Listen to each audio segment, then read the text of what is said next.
Hello, thank you for watching my channel today. My name's Sarah and my channel is called Your True Shelf.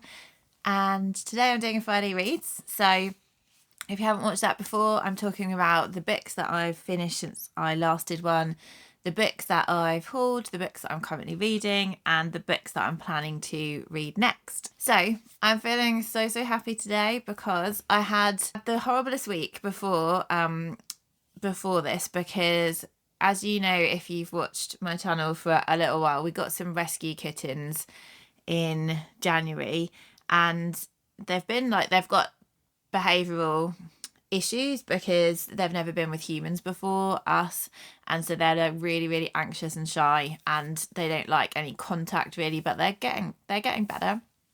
And then Molly escaped and ran over our fence into woodland on the other side of our garden, and she was missing for a whole week, which was really difficult for us, the whole family. And she has been successfully returned home, so I am just like over the moon with happiness about that. We had to get the cat rescue place we got her from said to use a trap, so they have cat traps that they lent us, and it's basically like an enormous mouse trap with like a little seesaw, and when they touch the seesaw the door shuts, and then they're in this kind of big cat cage. And so we managed to catch 2 other cats before we caught Molly and release them, because we've been checking the trap like really often. We had to trap them in someone else's garden because that's where we'd last seen her. Someone saw her on their security camera, and yeah, we brought her home last night and we couldn't believe it. We were just so happy, and she's okay. She's been surviving on her own in the wild, which she may have done before as a kitten, I'm not sure, but we're just so over the moon to have her home. So that's why I haven't filmed for a little while, because it's been hard to concentrate on anything. It's been hard to read because I just keep thinking about her all the time, especially when it's a beautiful day today, but the nights have been getting really cold recently, and so like when you're thinking about her being out on her own, and it's like, oh yeah. So I'm so thankful for that. But anyhow, I'm going to tell you about the books that I've read since I last did a Friday Reads, which was a few weeks ago now. The first book I have to tell you about is 13 Moons by Charles Frazier, which is a book I'd had for quite a long time, and it was my choice for TBR spin when the pick was a book which was a cover by, because look at the cover, it's so stunning. This book is one that I've talked about before. It's following Will Cooper, who is an old man at the beginning of the book, and then it goes back to when he was an adolescent, and it's set in the sort of late 1800s in America, and he gets sent by his aunts and uncle to a trading post, and he just has to unlock this kind of big shed, which is the trading post, and he has to live there, fend for himself and make money. And he does this, and he integrates himself into a local Cherokee community where he finds a man called Bear, who is sort of like a father figure to him. And the Cherokee, I don't know if this is the case for all Cherokee, but in this story, if the Cherokee adopt you into their tribe, then you're classed as Cherokee, even if you haven't got Cherokee blood. And so he becomes one of the Cherokee. And then it becomes very much about the government trying to force the Native Americans from their land and trying to force them west, and how Will has become very interested in law. He's a big reader, and he's trying to defend his people and try and stop them from moving him west with the Cherokee. And he's talking about their fight for justice. The writing in this is incredible. I find that this is my second Charles Frazier. So I read Cold Mountain, which I adored, about 10 years ago. And his writing style is slow and beautiful and lyrical. And I really enjoyed this, but the politics got a little bit dry for me. So there were quite a lot of sections about different political figures and his meetings with them and trying to ingratiate himself into their circles. And I just found that they got a bit boring. My favourite bits were about when he was with the Cherokee and living off the land and riding his horse through the landscape, and that their customs and things. That was my favourite parts. But if you look for a slow, beautiful, nature-led book, then I would recommend this very much. I finished Mame on audio, which I mentioned last time. This book is about Maddie, who is a British Ghanaian young woman in her mid-20s. She's always lived in the family home because her dad has Parkinson's and she's a carer for her dad. Her mum goes to Ghana quite regularly and stays there for up to a year at a time. And her older brother has just sort of decided he's going to go and live his own life and sort of left Maddie to do all the caring role for her dad. And Maddie's mum comes back from Ghana and she says that she's going to stay in the UK for a year and she wants Maddie to move out and start living her own life. And Maddie doesn't really know how she feels about this. She feels quite guilty because she's always been the one who's looked after her dad, with the help of a carer who comes a few evenings a week. And she's not sure that is the right thing for her to do, to move out. But her mum's insisting that she should go and start living her own life. And she's never lived anywhere else but home, so she has to negotiate finding a place, sharing with other people.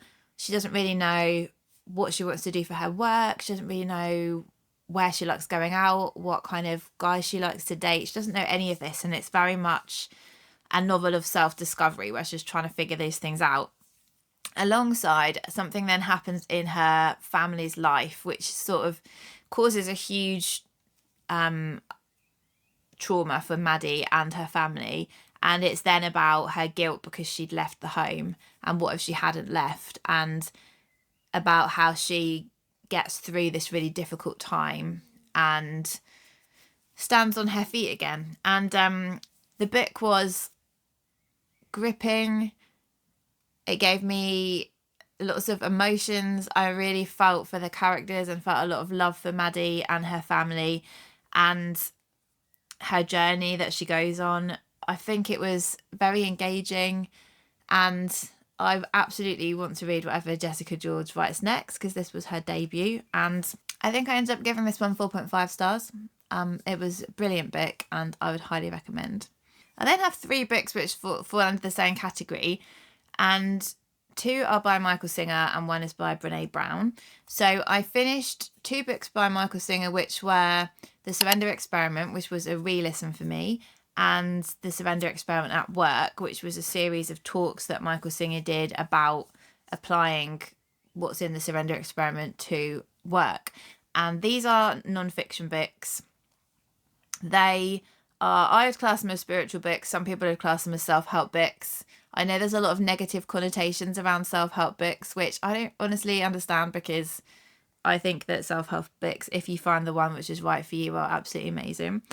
And it's about Michael Singer's life, where he got into meditation in the 70s and he was a hippie, and he learned how to try and quieten down the mental chatter of his mind. And he went and built a little tiny cabin in this woodland, and this whole series of amazing events unfolds which you would never believe was possible if it was fiction.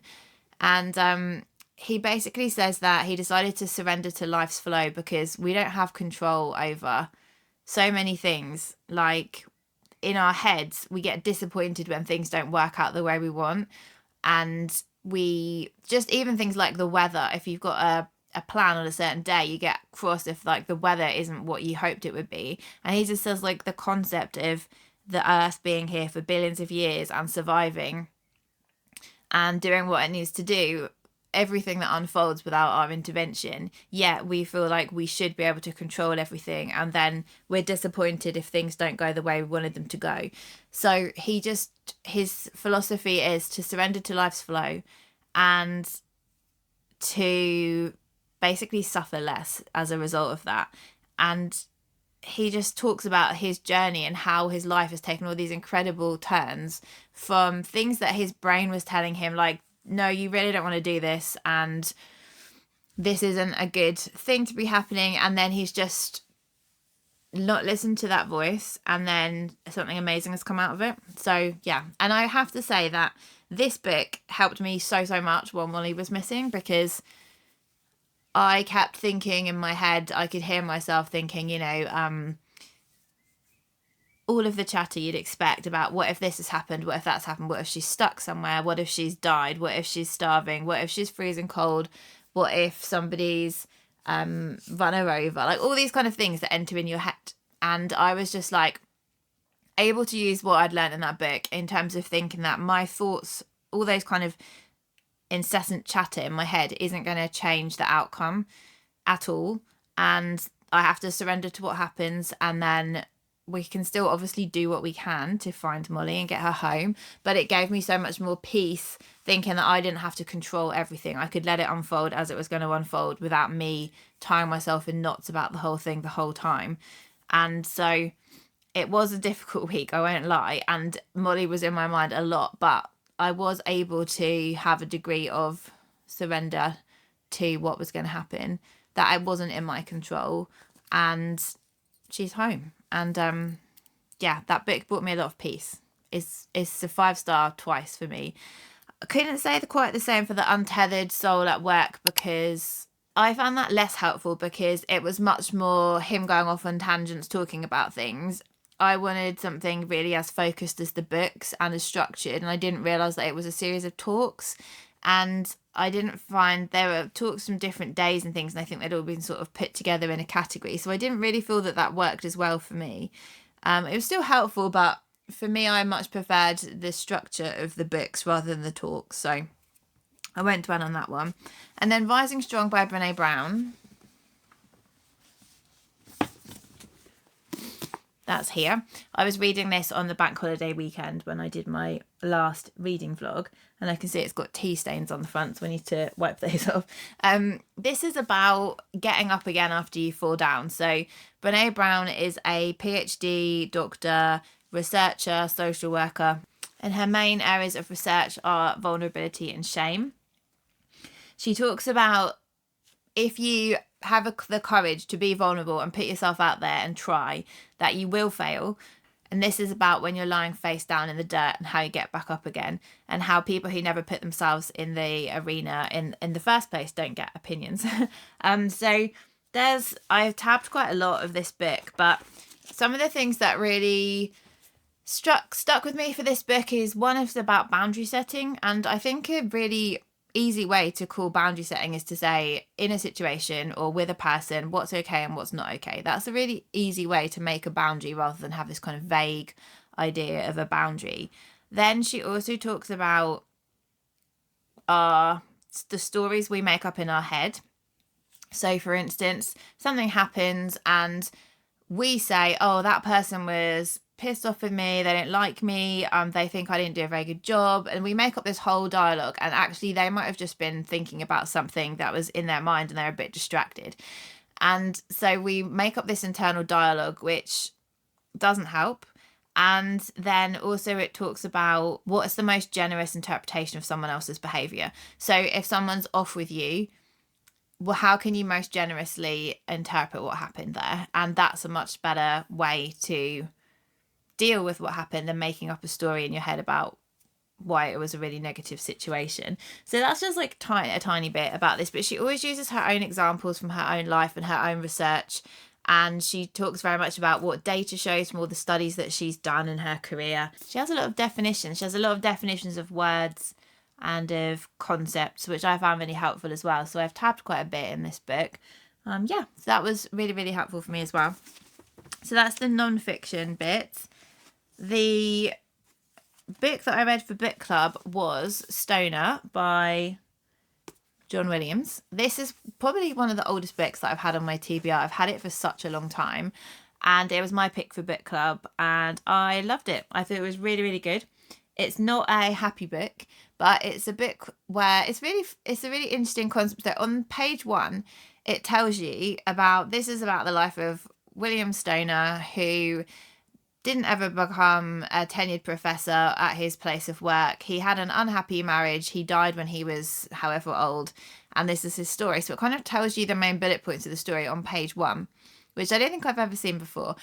And then it's a slow but in-depth and beautifully written study of one man's life, how he started off working on his parents' farm. His parents had arable farm. They were poor and they worked very hard physically, and they'd been saving up for their whole lives for him to go to university, and they wanted him to study agriculture so that he could come back and improve the farm.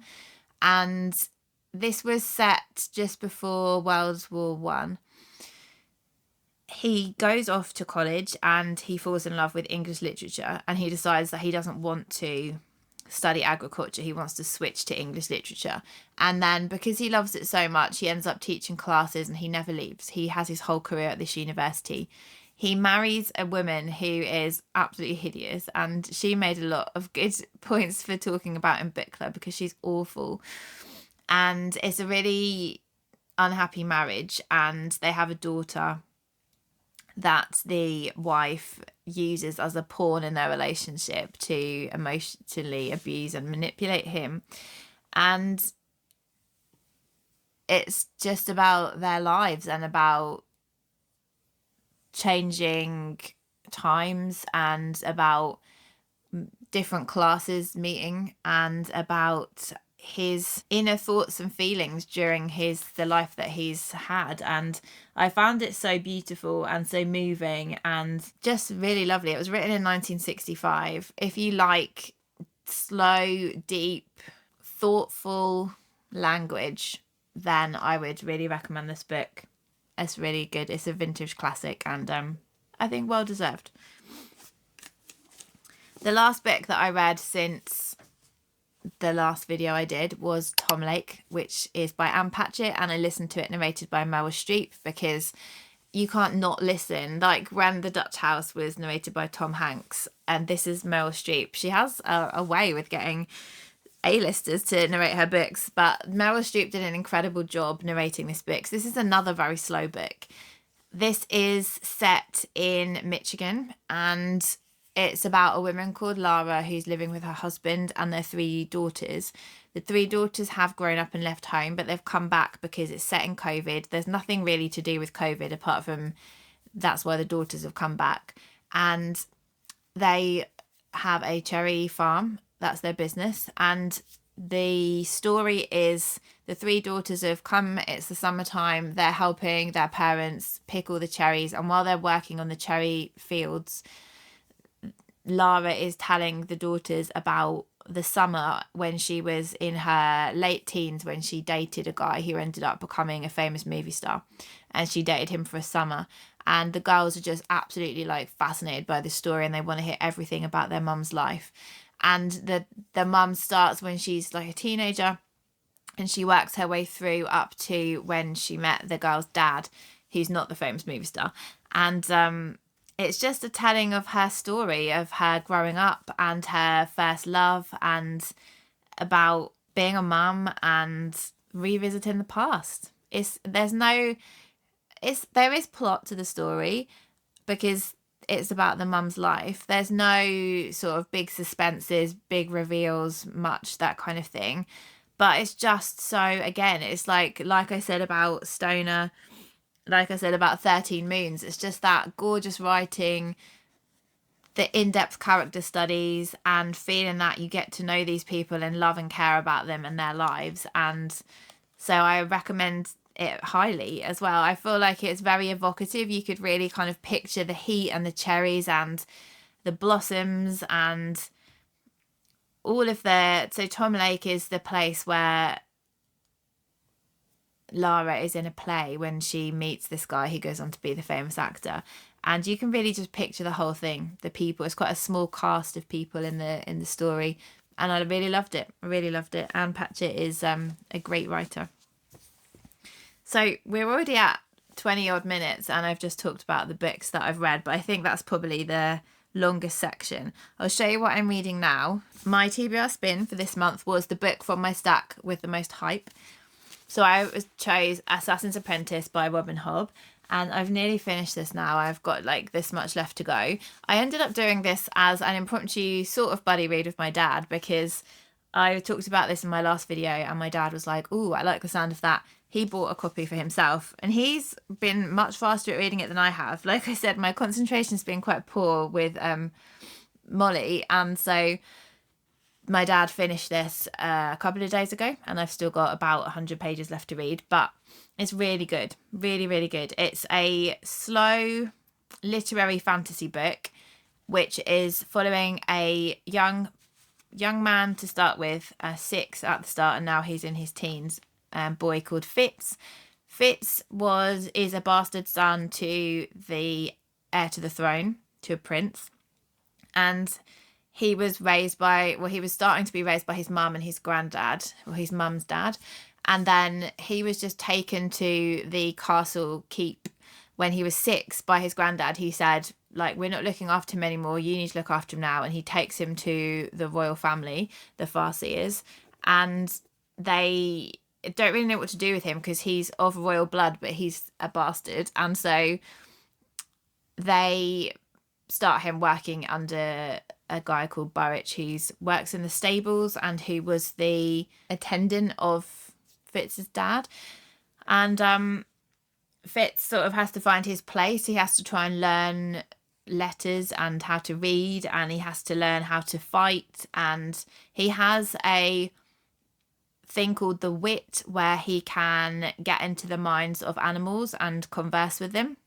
He's also trying to learn something called the skill, where you can enter other people's minds and influence and communicate with them and influence them. And there are attacks coming from these people called the Red Raiders, who come on ships, and they do what's called forging to people, where they turn them into like soulless people. So they're alive, but they don't have any emotions and things. And so everyone's petrified this is going to happen to them. And it's really, really good. Like the last 50 pages or so have really ramped up in terms of tension. This kind of reminds me, I haven't read Game of Thrones, but I'm watching it at the moment, and it reminds me quite a bit of Game of Thrones. So I'm really loving it, and Robin Hobb is definitely a very hyped author on BookTube. I'm also listening to Front Desk by Kelly Yang. So this is a middle grade book. My daughter read this and she really loved it. She loved it so much that she's now going back through the book and writing down quotes and phrases that she likes in a notebook, which is so cute. And she said to me, Mum, please, can you read it? Because I want to be able to discuss it with you. So it's free. She got it from the library, and because I'm already reading other stuff, I said, well, I'll listen to it. So I got a copy on Libby, which is audio. And it's basically about a family who've illegal immigrants in America. They've come from China, and Mia is the protagonist. She's 10, and her family, her parents have taken a job managing a motel. They have to be available 24 hours a day. They are not allowed to leave the motel unattended. So one of the family always has to be at the motel. They are treated really badly by their employer because they're illegal immigrants, and Mia has just started going to school, and she's finding out that she is living a very different life to her peers. She lives in poverty. She can't play sports at school in case she gets injured because they don't have any health insurance. And she's finding out that people don't get treated fairly based on where they come from and their circumstances. And so it's talking about a lot of important issues, but it's also a really engaging story, which has got lots of lighthearted themes as well as deeper themes. So I'm about 20% in. I think I started like 2 days ago, and it's a really lovely listen. The hauls that I've had this time. So first of all, my friend told me that HarperCollins were having a 40% off sale on their website. So I went through every single book in the sale and it turned out that the Robin Hood books were all on sale. So I ended up buying the second 2 books in the Farseer trilogy. So I didn't say, but this book, for anyone who doesn't know, is part of a 16-book series, which is made up of 4 trilogies and a quartet. So this is the Farseer trilogy, the first one. I bought the second 2 books in the Farseer trilogy and all 3 books in the Live Ship Traders trilogy, which is the second trilogy. And I got 40% off and free postage. So that was a huge bargain. So I'm not holding them up because the books are like this thick. And so I'm looking at them on my shelf, which look very pretty all in a row. But you'll just have to picture them rather than me go and hold them all up. That was my main haul that I bought. Then I also got a free book from one of those little book stands. I got this, which is We All Want Impossible Things by Catherine Newman. So she wrote a book called Sandwich, which I read last autumn and I absolutely loved. And so when I saw that she'd written another book, I was intrigued, but the theme, it sounded too sad, so we didn't want to read it. But then I heard someone else talk about it. He said it's very uplifting as well as being sad. Don't be put off. And I love the cover. Look at the colour. It's so stunning. So it's about Edie and Ash, who've been best friends for over 40 years. And they've seen each other through life's milestones, from stealing vodka from their parents, Madonna, REM concerts, wakes, marriages, children, breakups and breakdowns. And then Edie is diagnosed with terminal cancer, and Ash's life has changed because of this as well. And so that's when I thought, oh my God, I can't read a book about a best friend dying. Too sad. But I think it was Charlie Brooke who read this and said, no, read it. It's okay. So I found it on a free bookshop stand and got it. And then the other one was a 99p deal, which was Blood Over Brighthaven by M.L. Wang. So she has also written Sword of Kaigan, which is a book that I've heard everybody who reads fantasy like absolutely rave about, and everybody seems to love Blood Over Brighthaven as well. So I couldn't resist getting that for 99p. All I know is it's about a woman who's trying to be a high mage, and I think that she really struggles to achieve what she needs to achieve and be treated fairly because she's a woman. And I'm really excited. I don't want to read the back because I think then I'll get a load of spoilers. That's all I need to know. So in like 5 minutes, I have to leave and go and pick the kids up from school. So I'm going to whiz through my reading plans. Some of these I said last time and I still haven't done. Me and Aaron are going to start Boudica. We both got involved in other things and we didn't start this yet, but we're planning on starting this very soon, which is the 4th book in the Boudica series and the last book. We've read the whole series together. We're both absolutely in love with it, and so that's definitely happening. My book club pick for, what is it, May, is Gilead by Marilynne Robinson. So I think this is going to be another kind of quite slow and beautiful book, and it's quite short. I think it's about a father writing a letter to his son at the end of his life, something like that. Yeah. And it's the first in a series of 4. I think they're all quite small books. Aaron really loves these books, which is good because we have similar taste. So that's, and I love the cover as well. That's what we're reading for book club. TBR spin, the prompt was to read the strangest book on your stack. So I chose The Stars and the Blackness Between Them by Junauda Petrus. And the reason I chose this was because it describes, this is probably one of the best quotes I've ever seen on the back, the most gorgeous, profound, spiritually uplifting, queer, black, Afrofuturistic, magical, ancestral love oracle book I've ever read in my whole life. And that was by Gabby Rivera, who wrote Juliet Takes a Breath. And I love Juliet Takes a Breath. And this made me be like, hell yeah, this will fit the prompt. And it sounds amazing and it's beautiful. I've had this for a few years and haven't read it yet. So I'm really excited to read that for TBR Spin. And then finally, I still haven't read my February prompt for the Goodreads challenge, Ben Reads Good challenge, Iron Flame. I'm desperate to read this. I want to read it so bad. It's just that other things have happened and I haven't read it. But that is also on the list. Really, really, and that will help me make progress in the series as well. So I feel like I sped up quite a lot coming to the end of this video, but I intended to start filming earlier than I did and now it's school run time. So I need to go, but please do tell me if you've read any of these, if you'd like to, now that you've heard me talk about them, any plans you have, anything that's coming up on your TBR, what you're most excited about. And I hope that everyone's having lovely weather like we are here. I hope that everyone has a lovely week and I will speak to you all soon. Bye.